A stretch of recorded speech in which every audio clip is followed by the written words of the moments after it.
कि हाल ही में अमेरिका के वॉशिंगटन डीसी में इस देश के बड़े नेता, कांग्रेस के सांसद और संसद में नेता प्रतिपक्ष श्री राहुल गांधी जी ने वॉशिंगटन डीसी में आरक्षण पर आए सवाल पर जवाब दिया था कि अगर देश में फेयर प्ले होगा, मतलब न्याय संगत व्यवहार, तो हम आरक्षण समाप्त कर देंगे।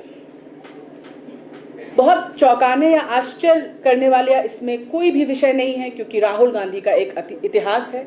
जब भी उनको कोई अंतर्राष्ट्रीय मंच मिलता है तो वो देश को अपमान करने का, देश के बारे में दुष्प्रचार करने का कोई भी मौका हाथ से जाने नहीं देते। उनकी कुंठा भी यही है कि लगातार 15 सालों से प्रयास कर रहे हैं कि देश में वो प्रधानमंत्री बन सके। पिछले 10 सालों से भारतीय जनता पार्टी सत्ता में है और आप सभी के आशीर्वाद से तीसरी बार भी पुनः यशस्वी प्रधानमंत्री श्री नरेंद्र मोदी जी को प्रधानमंत्री पद सौंपा गया है, क्योंकि इस देश को उन पर विश्वास है, उन पर नाज है। तो जब राहुल गांधी अमेरिका में बैठ के या विदेश धरती पर बैठकर ये बात बोलते हैं कि वह देश में उनकी सत्ता आने पर आरक्षण खत्म कर देंगे, तो इसके कई अर्थ निकलते हैं। पहला ये कि देश ने कभी भी राहुल गांधी को या कांग्रेस पार्टी को अधिकार नहीं दिया कि वो देश से बाहर जाकर इस देश का दुष्प्रचार करे, उसके बारे में किसी भी प्रकार की नकारात्मक टिप्पणी करे। और ऐसा पहली बार नहीं हुआ है।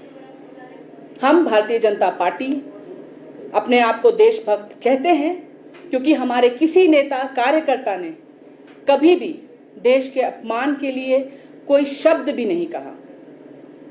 जब आप नेता होते हैं तो आप देश का मार्गदर्शन कर रहे होते हैं, नेतृत्व कर रहे होते हैं। अगर नेता ही देश के बारे में नकारात्मक टिप्पणियां करता रहेगा तो फिर यहाँ के आम जनमानस क्या सोचेंगे।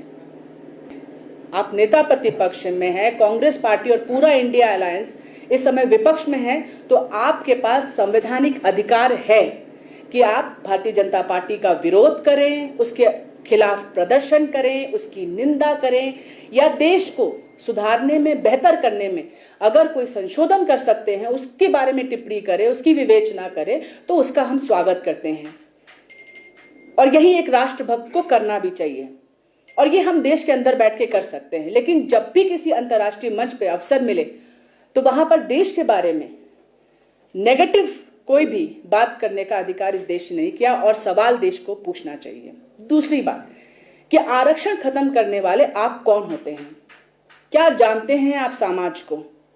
क्या जानते हैं आप आरक्षण के महत्व को? क्या सुविधा है? कैसे लोग आरक्षण के माध्यम से बड़ी बड़ी जगहों पर हैं, अपने आप को संपन्न बना रहे हैं? क्योंकि आप तो खुद एक प्रिविलेज्ड बैकग्राउंड से हैं, प्रधानमंत्रियों के घर से आते हैं, आप ना समाज समझते हैं ना राजनीति, इसलिए आपने कहा आरक्षण खत्म कर देंगे। और ऐसा कांग्रेस पार्टी में राहुल गांधी पहली बार नहीं कर रहे हैं। उनके घर से ही जो प्रधानमंत्री निकले, प्रथम प्रधानमंत्री जवाहरलाल नेहरू ने कहा था कि आरक्षण से जो पैदा होते हैं ना, वो दोयम दर्जे के नागरिक होते हैं, सेकंड क्लास सिटीजन। ये शब्द हैं जवाहरलाल नेहरू के।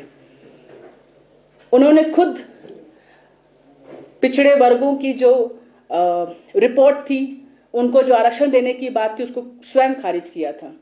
यही नहीं, वो तो बाबा साहेब भीमराव अंबेडकर के भी खिलाफ थे। 1952, 1954 में जब वो चुनाव लड़ते हैं तो खुद जवाहरलाल नेहरू बाबा साहेब भीमराव अंबेडकर के खिलाफ दुष्प्रचार करते हैं, उनको चुनाव हराने की पूरी तैयारी करते हैं। तो ये आरक्षण विरोधी भी हैं, ये दलित विरोधी भी हैं, ये पिछड़ा विरोधी भी है, ये अनुसूचित जनजाति विरोधी भी है, ये देश विरोधी भी है, और इन्होंने बाबा साहेब भीमराव अंबेडकर जी का भी अपमान किया है। जब राहुल गांधी फेयर प्ले की बात करते हैं तो उनसे सवाल पूछने की जरूरत है कि 5 दशकों से अधिक कांग्रेस पार्टी सत्ता में थी, तब न्याय संगत परंपरा, व्यवहार या वातावरण क्यों नहीं बनाया गया? आप तो सत्ताधारी पार्टी थे, आपने क्यों नहीं सभी समुदाय, सभी धर्मों के लोगों को समान अधिकार कर दिया? क्यों नहीं आपने सबको इतना काबिल और सामर्थ्य बना दिया कि वो सब एक साथ कंधे से कंधा मिलाकर खड़े हो जाएं? आपने लोगों को जातियों में बांटा और उनको पिछड़ा रखा। इसीलिए आरक्षण की आवश्यकता है। तो आप बैठ के ज्ञान ना दें कि आरक्षण रहेगा इस देश में या नहीं रहेगा। दादा, नाना, पापा, मम्मी सब तो प्रधानमंत्री थे, तब क्यों नहीं बना दिया आपने न्याय संगत वातावरण? किसने रोका था कांग्रेस पार्टी को इस देश में संशोधन करने के, यहां के जनमानस को सामर्थ्य बनाने के लिए? पूरे चुनाव में आपने ये दुष्प्रचार किया कि भाजपा दलित विरोधी है, पिछड़ा विरोधी है। आपने बोला संविधान खतरे में है, बचाने की आवश्यकता है, लेकिन इस देश की जनता ने आपको फिर भी मौका नहीं दिया इस देश की सत्ता में आने का। इस देश ने तीसरी बार अपने चहेते प्रधानमंत्री, हम सभी के यशस्वी नेता, विश्व में सबसे दमदार नेता के रूप में उभर कर आए ऐसे श्री नरेंद्र मोदी जी को तीसरी बार पुनः इस देश का प्रधानमंत्री बनने का अवसर दिया। के लिए, उनके सशक्तिकरण के लिए जब तक आरक्षण की आवश्यकता है तब तक उसकी व्यवस्था बनी रहेगी। कोई भी नेता, कोई भी विपक्ष ये नहीं कर सकता कि संविधान को जरा से भी खरोच लग जाए, उसमें जरा सा भी संशोधन हो जाए। आपने देखा होगा अभी कुछ दिन पहले क्रीमी लेयर और इसकी बात हुई।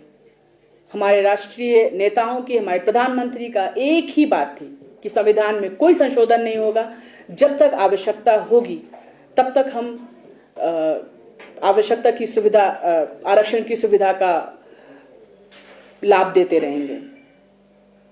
ना संशोधन होगा संविधान में, ना आरक्षण को कोई चोट आएगी। इसलिए हमें समझने की जरूरत है कि जब 370 हटता है तो वो होता है न्याय संगत वातावरण। जब ट्रिपल तलाक हटता है तब होता है न्याय संगत वातावरण, तब होता है इस देश की मुस्लिम महिलाओं के साथ न्याय। जब 370 हटा तब जम्मू कश्मीर की महिलाओं के साथ हुआ न्याय।